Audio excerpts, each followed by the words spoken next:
como, como cantábamos recién, de conocer a Jesús. ¿Qué tanto nosotros conocemos a Jesús?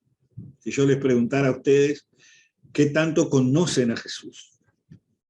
Alguno me va a decir, yo me conozco la Biblia. Conocer la Biblia y conocer a Jesús no es lo mismo. ¿Me escuchan bien todos? ¿Se escucha bien? Bárbaro. Conocer la Biblia y conocer a Jesús no es lo mismo. Los fariseos, los judíos del tiempo de Jesús, todos conocían las Escrituras y ninguno conocía a Jesús. Ninguno conocía a Dios. Por eso la palabra de Dios dice, de oídas te había oído, pero ahora mis ojos te ven. Mucha gente ha oído hablar de Dios, pero no ven a Dios. Van a buscar a Dios en un papelito, en una estampilla, en algo que cuelga, en algo de piedra, en un poco de agua. No, ahí no está Dios. Eso no es Jesús. Jesús es un hombre que caminó entre nosotros en Palestina hace 2000 años y fue a la cruz y padeció como hombre siendo Dios y murió en la cruz, azotado, torturado, castigado, mutilado por el Imperio Romano. La historia lo cuenta. Como lo hacían con muchos en la época. Porque Jesús no era alguien diferente en ese momento. Para los romanos Jesús era un sedicioso más. Era alguien más que tenía que ser castigado y ejemplarizado ante el pueblo, de que nadie se podía levantar a la altura de César. Ese era Jesús para muchos. No conocían a Jesús. Lo tenían adelante y no lo conocieron.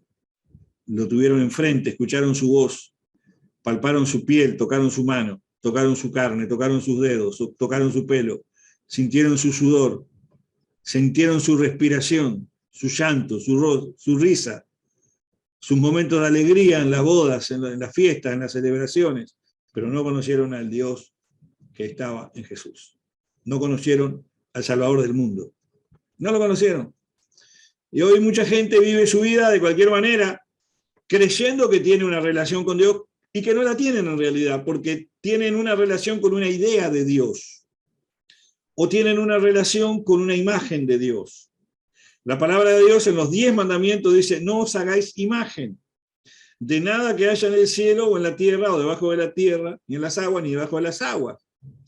¡Wow! Si los 10 mandamientos dicen no se hagan imágenes y nosotros tenemos la oferta religiosa llena de imágenes, nos está diciendo que estamos contradiciendo lo que Dios mismo advirtió que no se haga. ¿Me están entendiendo? Porque esa no es la imagen de Dios. Eso no es Dios. Allí no está Dios. Allí no está Dios.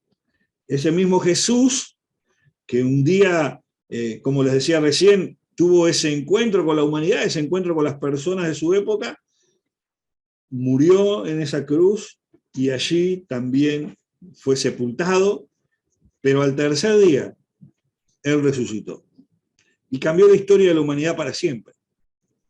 Hubo un antes y un después en toda la humanidad, creyente y no creyente, atea y la más religiosa posible que exista. Y es muy fácil de demostrarlo, porque en toda la humanidad se utiliza la sigla antes de Cristo, después de Cristo.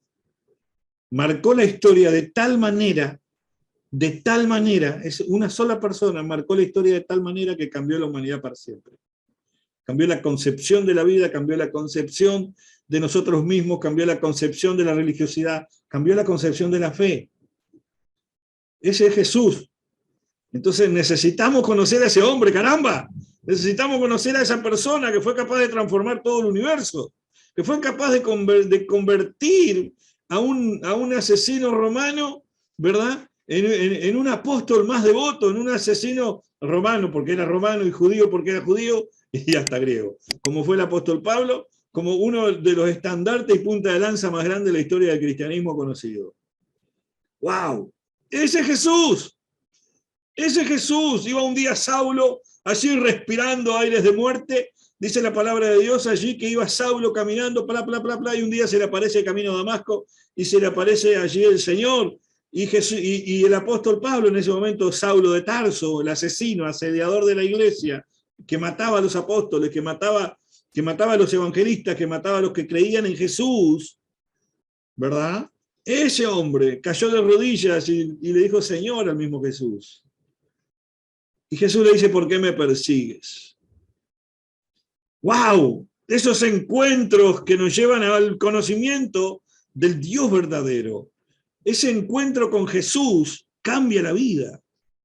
Por eso yo siempre digo, y me han escuchado decirlo muchas veces, si Jesús está en tu vida, si vos tenés una relación con Dios, algo tiene que haber distinto en vos, porque la gente que se encuentra con Jesús cambia. El que se encuentra con Jesús necesariamente debe cambiar, o no se encontró con nadie. Es así de simple.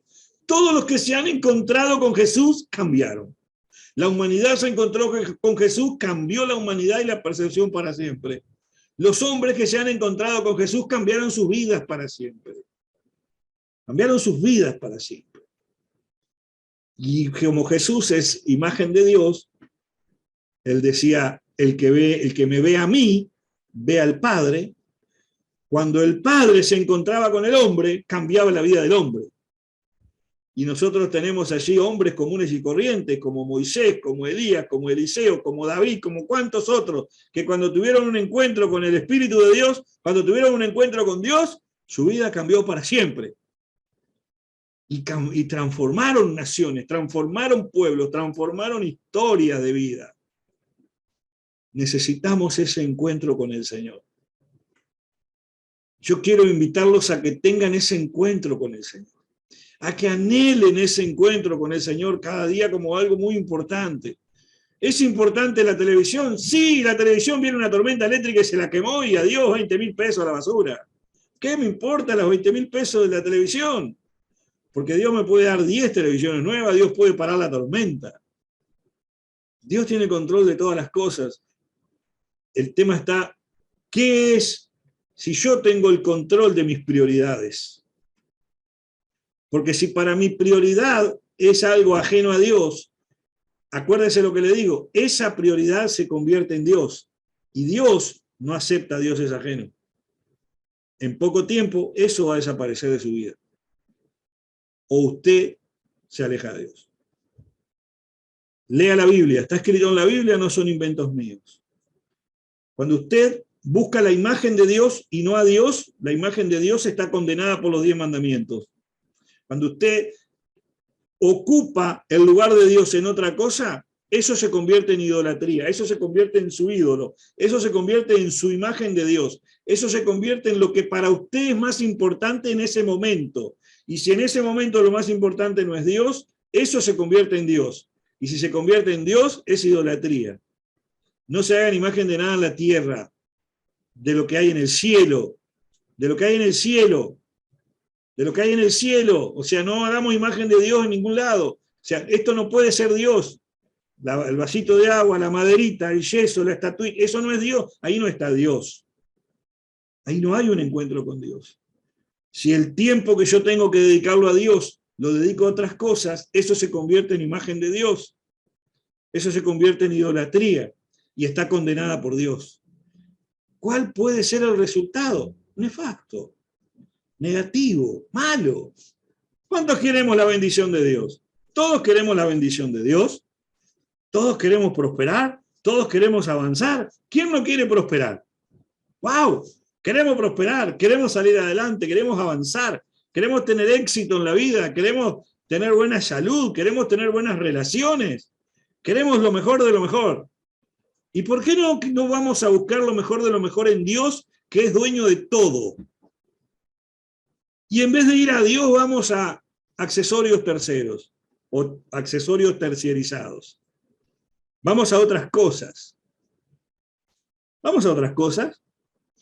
Por ejemplo, cuando hay gente que a veces está en la iglesia y está con el tiqui-tiqui. Yo no puedo decir que no use el celular en la iglesia porque a veces puede estar usando la Biblia. Pero si está en la iglesia y está chateando, entonces, en ese momento, no el celular, sino ese chat se convirtió en Dios. Se convirtió en el centro de su devoción, porque en ese momento está en la iglesia queriendo buscar a Dios, queriendo hablar con Dios, relacionarse con Dios, o que Dios le hable, o fue a adorar a Dios, pero no está adorando a Dios, ni está hablando con Dios. Dios no está en el celular. A ver si me entienden. Dios no está ahí. Y eso lo podemos trasladar a muchas cosas de la vida. ¿Cuál es el problema en todo esto? ¿Cuál es el patrón? El patrón o el hilo conductor en todo esto, por el cual el hombre no vio a Dios, por el cual los romanos no vieron a Jesús, por lo cual los judíos no vieron a Jesús, por lo cual nosotros no podemos ver a Jesús, o sea, nosotros, usted, tal vez que me está mirando, no ve a Jesús. El orgullo, su vanidad, el no negar, el no abandonar el pecado, el no abandonar lo que lo aleja de Dios, el seguir su propio camino, aunque Dios le está marcando otro. Eso nos aleja del Dios verdadero. Eso nos aleja de la voluntad de Dios. Eso te aleja de tu bendición.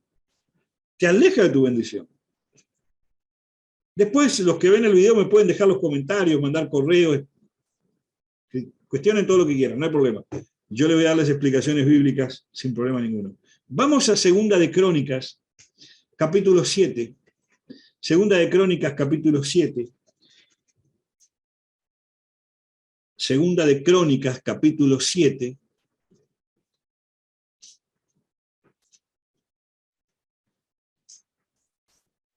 Hay un ruido de fondo que se escucha, que es la mucha lluvia que está cayendo en esta ciudad en este momento, y mucha tormenta eléctrica en este momento hay aquí. Segunda de Crónicas, capítulo 7, versículo 14, dice lo siguiente, miren, si se humilla mi pueblo,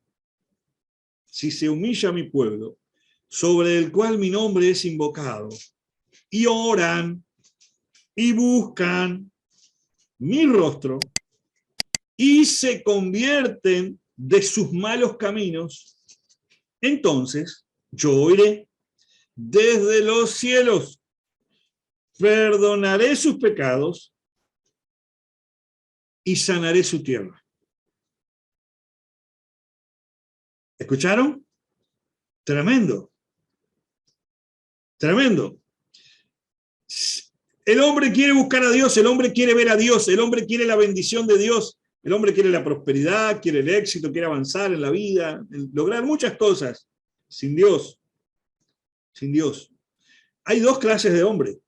Dentro de la humanidad hay dos clases de personas. Las personas que viven sin Dios con su destino sellado, las personas que viven sin Dios con su destino sellado según la palabra de Dios, y las personas que viven en Dios o con Dios. Los que están y los que no están. La palabra de Dios enseña que en el día del juicio, en el día final, serán apartados los unos de los otros.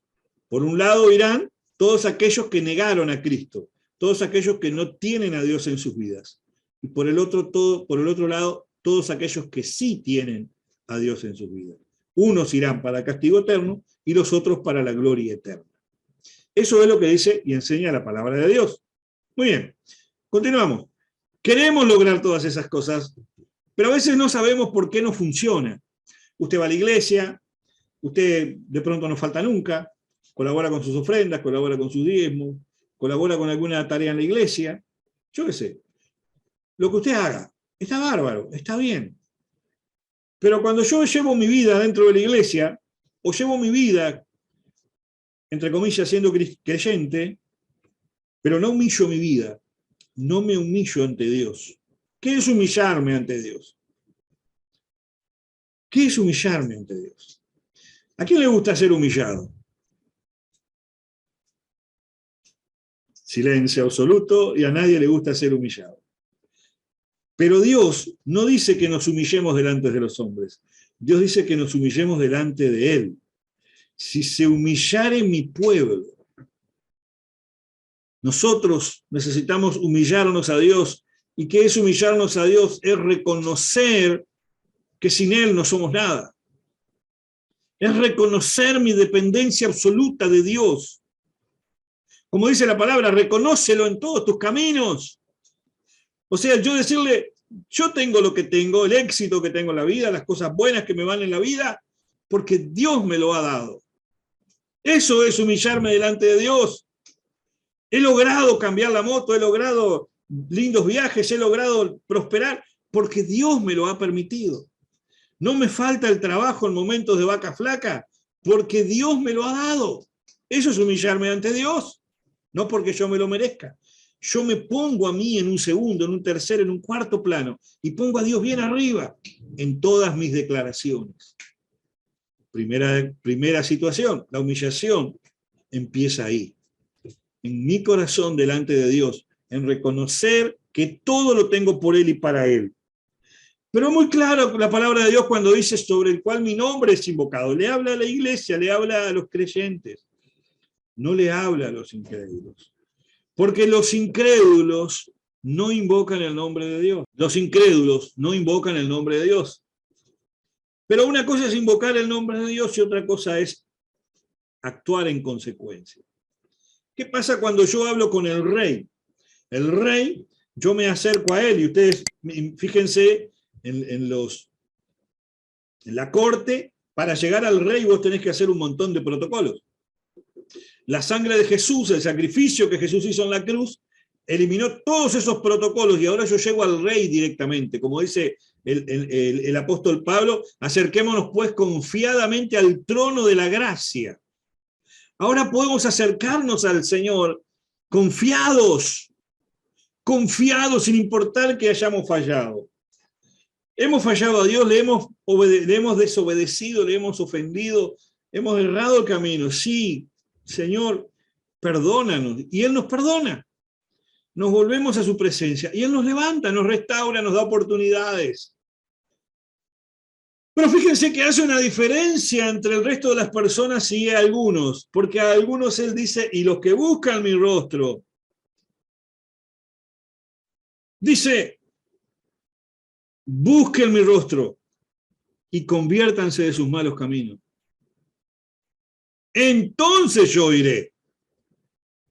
Hay una enseñanza por ahí que dice que Dios te va a dar todas las cosas sin importar lo que vos hagas porque Dios ya te lo prometió. Eso es falso, no existe. Eso no existe, eso no es verdad. Eso no es verdad.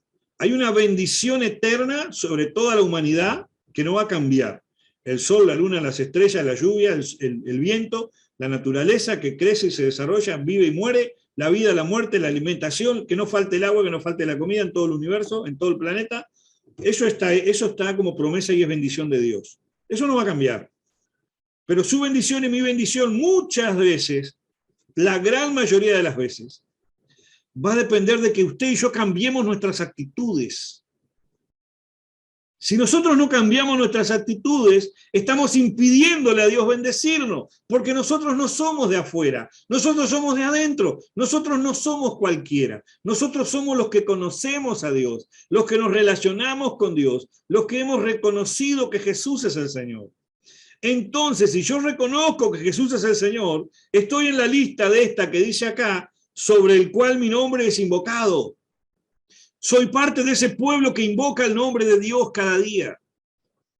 Entonces, si yo invoco el nombre de Dios cada día, la bendición de Dios está sobre mi vida, pero Él me dice, busquen mi rostro y conviértanse de sus malos caminos. Entonces yo los voy a oír desde los cielos y perdonaré sus pecados y después sanaré su tierra.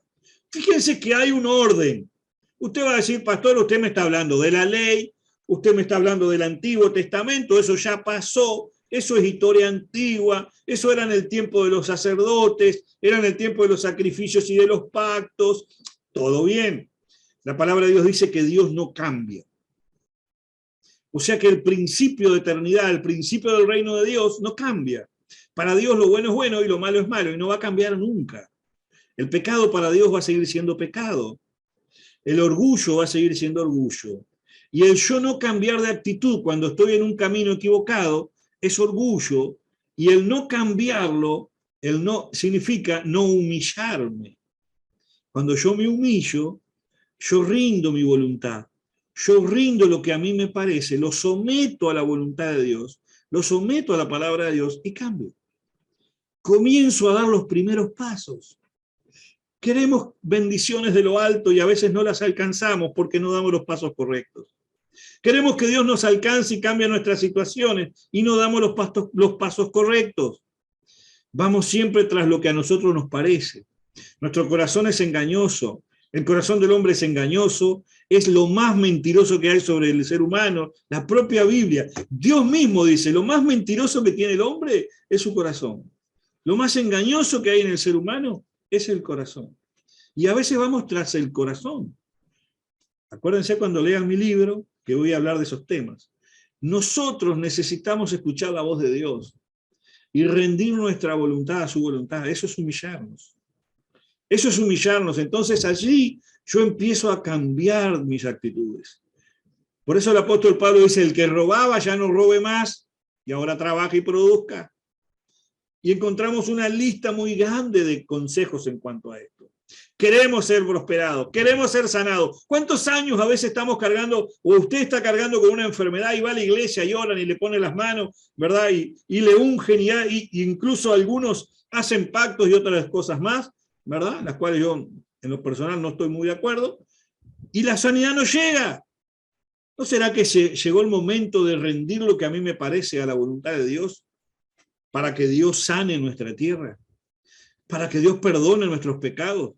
Hay sanidades que no llegan a tu vida, hay sanidades que no llegan a tu familia, hay sanidades que no llegan a tu salud, hay sanidades que no llegan a tus finanzas y a tu economía. ¿Por qué? Porque hay pecados sin perdonar, porque hay raíces de amargura que se arrastran del pasado, porque hay cosas mal resueltas o no resueltas en el pasado, que las va a arrastrar toda su vida hasta que las sane.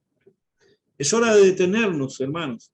Es hora de detenernos y pararnos y humillarnos delante de Dios. Nosotros, los que invocamos el nombre del Señor, invocamos el nombre del Señor, busquemos su rostro, convirtamos nuestros malos caminos. Convertirlo es cambiar de rumbo. En el Nuevo Testamento ese cambio de rumbo se llama arrepentimiento. El arrepentimiento, el texto griego, significa cambiar, dar la vuelta.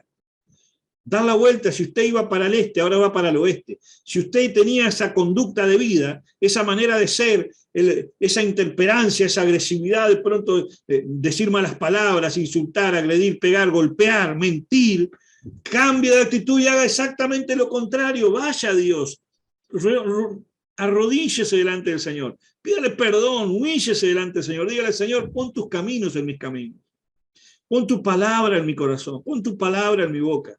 Pon tu espíritu en mi espíritu. Lávame, Señor, con las aguas limpias que prometes que nos darán limpieza absoluta. Lléname de tu Espíritu Santo. Que mis palabras abren verdad, que mis palabras abren bendición. Que yo pueda ver tu rostro. Comience a cambiar. Comience a cambiar. Comience con los pequeños pasos. Comience. Si usted roba, no robe. Si usted miente, no miente. Si usted está en adulterio, deje de adulterar. Cambie de actitudes. Si usted está en concubinato, cásese, cambie de actitudes. Si usted no se bautizó, bautícese, cambie de actitudes. Y usted va a empezar a ver que Dios empieza a sanar su tierra.